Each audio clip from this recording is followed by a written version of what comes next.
Movie की शुरुआत में हमें मंगोलियन बॉर्डर दिखाया जाता है, जहां सोल्जर्स को खुदाई करते हुए बहुत ही विशाल काया कंकाल मिलते हैं जो किसी अजीब से जीव के होते हैं। इसके साथ उनको कुछ डेड बॉडीज भी मिलती हैं जो हजारों साल गुजर जाने के बाद भी फ्रेश दिखाई देती हैं। इसके बाद हमें मूवी में सन 1960 का समय दिखाया जाता है, जहां हम प्रोफेसर यंग को देखते हैं जो इस पहाड़ को डिस्कवर करने के लिए एक टीम रेडी करता है। फिर हमें एक यंग सोल्जर हुबाई दिखाया जाता है जो यहाँ काफी समझ से काम कर रहा होता है। उसके साथ और भी सोल्जर्स यहाँ काम करते हैं और यहाँ काम करना इतना मुश्किल होता है कि थकावट के कारण कई बार सोल्जर्स बेहोश हो जाते हैं और उन सबकी मदद करती हैं। प्रोफेसर यंग की बेटी पिंक, जो कि एक मेडिकल ऑफिसर होती है, हुबाई और पिन यहाँ काफी समय से होते हैं, इसीलिए दोनों एक दूसरे को पसंद करने लगते हैं और हुबाई को लगता है कि शायद वो पिन को पिछले जन्म से जानता है। एक दिन सभी लोगों को एक बहुत विशाल काया क्रिएचर का सर मिल जाता है। उसे निकालते ही अर्थक्वेक आने लगता है और अचानक केव में बहुत बड़ा एक्सप्लोसिव होता है, जिसके कारण कई लोग मर जाते हैं। फिर हम कमांडर यंग को देखते हैं जो अपनी टीम के लोगों के साथ आगे बढ़ता है क्योंकि उन्हें खतरा महसूस होता है और वह हमले के लिए तैयार होते हैं। तभी उसे पता चलता है कि सर्वाइवर्स में से सिर्फ प्रोफेसर यंग और कुछ लोग हैं जो बच पाए हैं और एक्सप्लोसिव के द्वारा केव में एक रास्ता बन जाता है। कमांडर यंग प्रोफेसर के साथ सोल्जर की एक टीम बनाना चाहता है, लेकिन कोई भी सोल्जर इस डिस्कवरी में भाग नहीं लेता क्योंकि यहाँ जान का खतरा होता है। तभी पेन अपने पिता का साथ देने के लिए रेडी हो जाती है और पेन के साहिज को देखकर हुबाई वॉलंटस सिंसी भी आ जाता है और इस तरह से इस केव की खोज लगाने के लिए एक सोल्जर की टीम तैयार हो जाती है जिसे प्रोफेसर यंग लीड करता है। सभी लोग मिशन पर निकल जाते हैं और डिमोलिश हुई कैव और सोल्जर्स की डेड बॉडी से होते हुए वो एक खाई तक पहुंच जाते हैं। सभी लोग एक एक करके इस खाई से नीचे उतरते हैं। नीचे उतरते ही उन्हें बर्फ की सरफेस दिखाई देती है और अंडरग्राउंड टनल्स मिलते हैं, जिनसे होते हुए वह ऐसी जगह पर आ जाते हैं जहां पर उन्हें और भी बहुत सारे जीवों की फॉसिल्स और हड्डियां मिलती हैं। ये टनल उन्हें एक रहस्यमयी जगह पर ले आता है जहां उन्हें दूर से एक पहाड़ दिखाई देता है। प्रोफेसर हुबाई को बताता है कि पुराने जमाने की कहावतों के अनुसार यहाँ पर कुछ लोग बसा करते थे जो बहुत ही शक्तिशाली थे और शायद यह वही जगह है और जो कुछ कहानियों में सुन रखा है वो सच है। तभी एक सोल्जर उन्हें बताता है कि उन्हें बहुत बड़े कदमों के निशान मिले हैं जो दिखने में डायनासोर के निशान जैसे लगते हैं। सभी लोग इन कदमों के निशानों का पीछा करते हुए आगे बढ़ते हैं, लेकिन ये नहीं जानते कि आगे एक बहुत बड़ा डायनासोर उनका इंतजार कर रहा है। रास्ते में उन्हें अजीब तरह के बर्ड्स दिखाई देते हैं, लेकिन जब सभी लोग उन्हें पास से देखते हैं तो पता चलता है कि ये सब बहुत ही अजीब से नन्ही चमगादड़ होती हैं। तभी एक सोल्जर अचानक से इस चमगादड़ को अपनी मुट्ठी में दबोच लेता है, पर जैसे ही वो अपनी मुट्ठी खोलता है तो देखता है कि उसके हाथ पर नीले रंग की आग लग रही है और देखते ही देखते वह सोल्जर इस नीली आग से जलकर राख हो जाता है और इसी तरह यह चमगादड़ दो और सोल्जर की जान ले लेते हैं। ये सब होता हुआ देख सभी सोल्जर इन चमगादड़ पर गोलियां बरसाने लगते हैं और दूर से एक बहुत बड़ा क्रिएचर उनकी गोलियों की आवाज सुन लेता है और आवाज का पीछा करते हुए उनकी ओर बढ़ने लगता है। इस क्रिएचर के मूव होने से एवलांच आ जाता है, जिसमें फंसकर कई सोल्जर्स अपनी जान से हाथ धो बैठते हैं और यहाँ से भागते हुए ऐसी जगह पर आ जाते हैं जहाँ उनके पास जंप करने के सिवा और कोई चारा नहीं होता। ग्रुप के सभी लोग रस्सियों की मदद से इस खाई में कूद जाते हैं और तभी अचानक हुबाई और पिन एक बर्फीली चट्टान के कारण हवा में लटक जाते हैं और उनकी रस्सी टूट जाती है, जिससे वह गहरी अंधेरी खाई में गिरते हुए दिखाई देते हैं। अगले सीन में हमें दिखाया जाता है कि पिंग और हुबाई जिंदा बच जाते हैं। हुबाई इस बात को लेकर हैरान दिखाई देता है कि आखिर वो जिंदा कैसे बच गए। ग्रुप में सिर्फ 4 लोग बच जाते हैं, जिनमें हुबाई, पिंग, प्रोफेसर और शिंग होते हैं। इसके बाद चारों बचा कुछ सामान इकट्ठा करते हैं और यहाँ से निकलने की कोशिश करते हैं। कुछ समय बाद वो एक बहुत बड़ी गुफा में आ जाते हैं, जिसके सेंटर में उन्हें एक विशाल टावर दिखाई देता है। प्रोफेसर इस टावर को पहचान लेता है और बताता है कि ये कंद लेन का रहस्यमय पैलेस है और इस जगह के बारे में यह बात फेमस है कि इसके 9 लेवल्स हैं जिनमें शैतान को कैद कर रखा है और इस टावर में सभी डेमोन्स की एक रानी भी कैद है जो धरती पर राज करना चाहती है। प्रोफेसर अपने घुटनों के बल बैठ जाता है और इस मंदिर की कैंडल को जला देता है, जिससे आग निकलती हुई टावर को लपेट में लेती है और बहुत सारे अजीब से चमगादड़ इसको गहरा कर लेते हैं। प्रोफेसर पिन और हुबाई दोनों को टावर के अंदर भेज देता है, जहां उन्हें एक अजीब सी रोशनी नीचे आती हुई दिखाई देती है और देखते ही देखते पूरी केव बहुत सारे क्रिएचर से भरने लगती है। शिंग शिंग इस कैंडल को बुझा दे देता है क्योंकि उसे लगता है कि शायद हमने नर्क का दरवाजा खोल दिया है, पर शिंग शिंग के ऐसा करते ही टावर निष्ठ होने लगता है और वह चमगादड़ इन पर हमला करने लगते हैं। बाकी सभी लोगों की जान बचाने के लिए शिंग शिंग खुद की कुर्बानी देता है और चमगादड़ के हमले का शिकार हो जाता है ताकि उनका देहान पटाया जा सके और बाकी लोगों को बाहर निकलने का मौका मिल जाए। टीम के बचे हुए लोग इस केव से बाहर निकलने की कोशिश करते हैं। इसके बाद तीनों लोग एक एग्जिट पर आ जाते हैं, जहां इन्हें एक वाटरफॉल दिखाई देता है। चमगादड़ इनके करीब आ जाते हैं। हुबाई इनका मुकाबला करता है, लेकिन उनमें से एक चमगादड़ हुबाई पर हमला करता है, जिससे उसके शरीर पर आग लगने लगती है। पिंग ये देखते ही हुबाई को पानी में धकेल देती है और तीनों पानी में कूद जाते हैं, जिससे आग बुझ जाती है।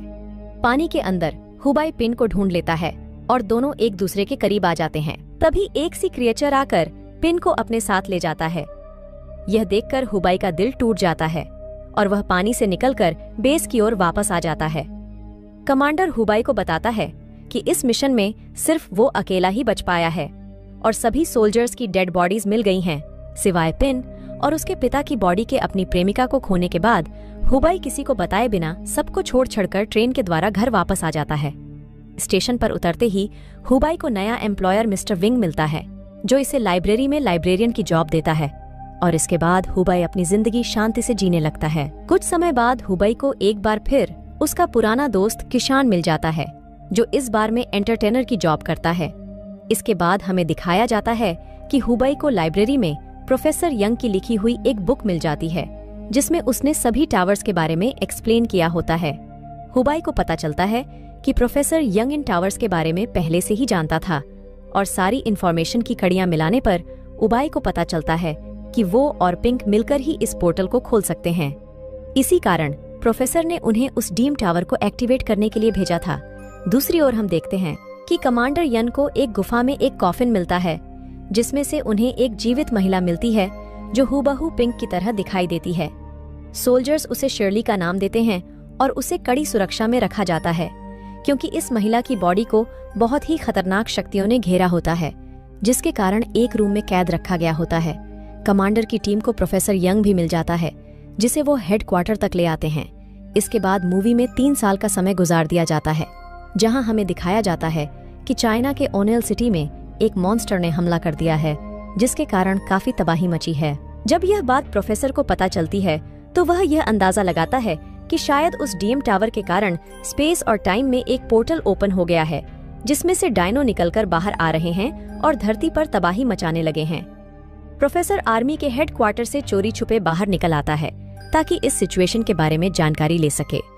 दूसरी ओर बाई के कंधे पर जो घाव लगा था, उसके स्कैन्स कुछ अजीब से आते हैं और एक दिन वह लाइब्रेरी में बैठा काम कर रहा होता है। तभी अचानक उसके शोल्डर से नीली आग निकलने लगती है और देखते ही देखते हुबाई में हैरान कर देने वाली शक्ति आ जाती है, जिससे वह अपने दोस्त और उसके आसपास पड़े सभी फर्नीचर को हवा में उड़ाने लगता है। थोड़े समय बाद मिस्टर वैंग वहां आ जाता है। वो इस सिचुएशन को कंट्रोल कर लेता है और हुबाई को बताता है कि वो इन शक्तियों के बारे में जानता है और बैठ के काटने से एक ऐसी पावर उसमें आ गई है जिसका इस्तेमाल करने से उसे नर्क में जाना पड़ सकता है। हुबा ये सुनकर हैरान हो जाता है कि मिस्टर वैंग को यह सब कैसे पता है। वो मिस्टर वैंग को इसके बारे में पूछने लगता है। तभी अचानक मिस्टर वैंग अपनी शक्तियों का इस्तेमाल करते हुए इस लाइब्रेरी को एक टोब में बदल देता है और अपनी पहचान करवाता है कि वो प्रिंस ये है जो इसका पूर्वज है और हजारों सालों से डीम सन्स को कैद कर रहा है, और उसने उन क्रिएचर्स को कैद करने के लिए अपनी ही बॉडी को एक मकबरे में बंद कर दिया था और उनमें से कई डीम ने इंसानों का रूप ले रखा है और इस बार वह तुम्हारे पीछे हैं, क्योंकि तुम ही वह व्यक्ति हो जो इस टावर को ओपन कर सकता है। दूसरी ओर शर्ली की मेमोरी वापस आने लगती है और वह हुबाई से मिलने की रिक्वेस्ट करती है।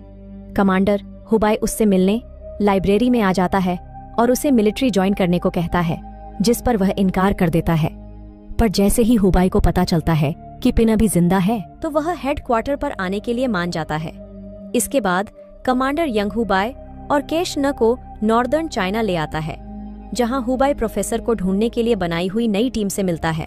जिसमें एक यंग लड़की वीवी, कुछ सोल्जर्स और शैली उसकी सहायता करते हैं। शैली को देखते ही हुबाई उसे पिन के नाम से बुलाता है, लेकिन शैली उसे बताती है कि वो पिन नहीं है।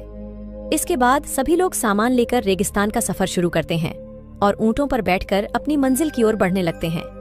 बीच रास्ते में उनका सामना रेत के तूफान से होता है। वह अपनी शक्तियों का इस्तेमाल करते हुए इस तूफान को रोकने की कोशिश करते हैं, लेकिन किशान और ग्रुप के 2 और लोग रास्ता भटक जाते हैं। कई दिन लगातार सफर करने के बाद हुबाई और ग्रुप के लोग ओनेल सिटी तक पहुंच जाते हैं, लेकिन कई क्षण और उनके ग्रुप अभी भी रेगिस्तान में भटक रहे होते हैं और यहाँ पर उनका सामना एक बहुत ही ड्राउनिंग क्रीचर से होता है। सभी लोग अपनी जान बचाकर भागते हैं। क्रीचर एक एक करके सभी की जान ले लेता है और उनमें से सिर्फ एक सोल्जर कैशन ओनेल सिटी तक पहुंचने में सफल हो जाता है और अपने मेन ग्रुप के साथ वापस मिल जाते हैं। यह जानने के बाद टीम पर क्रीचर ने हमला किया। हुबाई उन्हें वापस जाने को कहता है, लेकिन टीम वापस मुड़ने से इनकार कर देती है और तभी उन्हें चारों ओर से क्रीचर्स की आवाज सुनाई देने लगती है और सभी अपने वेपन्स उठाकर डीम से मुकाबला करने के लिए रेडी हो जाते हैं। अचानक एक क्रिएचर उन पर हमला करने वाला होता है और सभी लोग बड़ी तेजी से उसका मुकाबला करते हैं और उसे मार गिराते हैं। तभी उन्हें दूसरा क्रीचर दिखाई देता है और जैसे ही वो पीछे मुड़कर देखते हैं तो पहले वाला गायब हो जाता है। इस बात का साफ मतलब होता है कि यह क्रिएचर जादुई होते हैं और मरने के बाद फिर से जीवित हो जाते हैं। इस सब के होते हुए शर्ली एक स्कूल की बिल्डिंग में एंटर हो जाती है और हुबाई भी उसका पीछा करता है। अंदर एंटर होते ही हुबाई को बिल्डिंग की सीलिंग पर डेड बॉडीज लटकी हुई दिखाई देती हैं। इसके बाद हुबाई को एक टनल दिखाई देती है जिसका रास्ता प्रिंसेस के मकबरे तक जाता है। तभी अचानक एक क्रीचर हुबाई पर हमला कर देता है और उससे उछाल कर जमीन पर मारता है, जिससे वह बुरी तरह घायल हो जाता है। इससे पहले कि यह क्रीचर हुबाई की जान लेता, अचानक शेरली इसे रोक लेती है और कंट्रोल करते हुए उसे दूर जाने की आज्ञा देती है और हुबाई को अपनी शक्तियों से उठाकर उस कॉफिन में लिटा देती है। तो दोस्तों, यहाँ हमें पता चलता है कि शर्ली भी इन शैतानों को जीवित करना चाहती है और इसलिए वह हुबाई का इस्तेमाल करती है। दूसरी ओर इस लोकेशन पर और भी बहुत सारे डीमसन्स आने लगते हैं और उन्हें चारों ओर से घेर लेते हैं और टीम के लोग बिल्डिंग्स में छुपकर इन डीम का मुकाबला रॉकेट लॉन्चर और सिल्वर की बनी गोलियों से करते हैं। लेकिन इन क्रिएचर्स पर कोई असर नहीं होता और यहाँ सभी लोगों को रियलाइज होता है कि ये क्रिएचर्स कितने ज्यादा खतरनाक हैं, जिन्हें मारना नामुमकिन है। अगले सीन में हम देखते हैं कि वीवी स्टैचू की तरह बिहेव करती है ताकि डीम के वार से बच पाए। डीम इस पर चिल्लाता है और वहां से चला जाता है। मौका पाते ही वीवी बिल्डिंग से बाहर निकल आती है और कई जान के साथ बस में इंटर हो जाती है, लेकिन वह क्रीचर वहां भी आ जाता है और उन पर हमला करने लगता है। दूसरी ओर हुबाई की आंख खुल जाती है और वह मदद के लिए चिल्लाने लगता है और तभी उसकी शक्तियां उसके शरीर के घाव को भरने लगती हैं। पर अचानक से वो टेलीपोर्ट होकर डेमन टावर वाली गुफा में पहुंच जाता है, जहां वो देखता है कि वो क्रीचर पिंक की बॉडी को डेमन क्वीन के हवाले कर रहे हैं।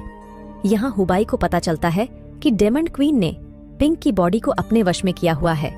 क्रीचर के जाते ही हुबाई डेमन क्वीन से मिलता है और वो कहता है कि वह पिन की जान बख्श दे, लेकिन क्वीन उसकी बात से इनकार कर देती है क्योंकि सिर्फ पिन की बॉडी की मदद से ही वो पोर्टल को ओपन कर सकती है। क्वीन हुबाई से कहती है कि वो इस टावर को एक्टिवेट करने में उसका साथ दे, लेकिन हुबाई उसकी बात मानने से इनकार कर देता है और कहता है कि उसे ओनेल सिटी में वापस दोबारा भेज दिया जाए और कहता है कि शायद वो इसका कोई और रास्ता निकालेगा। क्वीन सरप्राइजिंगली हुबाई की बात मान जाती है और इसे वापस ओनेल सिटी में टेलीपोर्ट कर देती है। यहाँ पहुँचते ही हुबाई को पता चलता है कि कैशन और वीवी पर एक क्रीचर हमला कर रहा है। हुबाई रॉकेट लॉन्चर से इस पर निशाना लगाता है और इसे नष्ट कर देता है। तभी ये दूसरा क्रिएचर हुबाई पर वार करता है, लेकिन शर्ली उसे बचा लेती है क्योंकि टावर ओपन करने में उसे उसकी जरूरत होती है। इसके बाद शर्ली हुबाई को अपनी बाहों में ले लेती है और बताती है कि वह इसके साथ सुरक्षित है। हुबाई यह बात जानता है कि पिंक कभी भी वापस नहीं आ सकती, इसलिए वह शर्ली को गन से 3 बार शूट करता है और उसकी जान ले लेता है। ऐसा करते ही सभी क्रीचर्स गायब होने लगते हैं और टावर टूटने लगता है। शर्ली यह बात स्वीकार कर लेती है कि सिर्फ वही है जो इसकी जान ले सकता है। यह कहते ही अचानक शर्ली मरने से पहले हुबाई को किस कर देती है और जमीन पर गिर जाती है। यहाँ पर हम शर्ली को पिंग में बदलता हुआ देखते हैं और पिन हुबाई को आखिरी समय एक साथ देखकर खुश दिखाई देती है।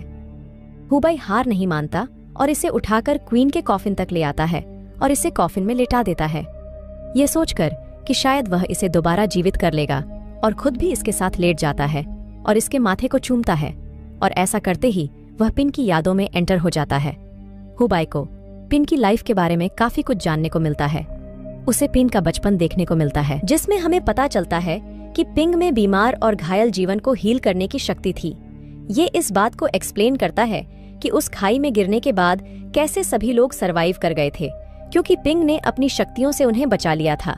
लेकिन पिन की माँ ने इन शक्तियों का इस्तेमाल करने से मना कर दिया था, क्योंकि उसकी माँ भी एक डीम थी जो इंसान का रूप बदलकर धरती पर रहती थी और एक दिन जलकर निष्ठ हो गई थी। यह सब देखने के बाद हुबाई को होश आता है और पिंग इसे अपने दिल की फीलिंग्स से उसके पिता को ढूंढने को कहती है, और यह कहते ही उसकी जान चली जाती है। अगले सीन में काफी समय गुजार दिया जाता है, जहां हम हुबाई और उसके साथियों को देखते हैं जो पिंग की विश को पूरा करने के लिए उसके पिता की तलाश में निकलते हैं। मूवी के आखिरी में हमें फिर से क्रीचर दिखाया जाता है, जिसका मतलब साफ होता है कि आज भी डानो में ही जीवित है और वह इस ग्रुप का पीछा करने वाले हैं। यहीं पर मूवी एंड हो जाती है।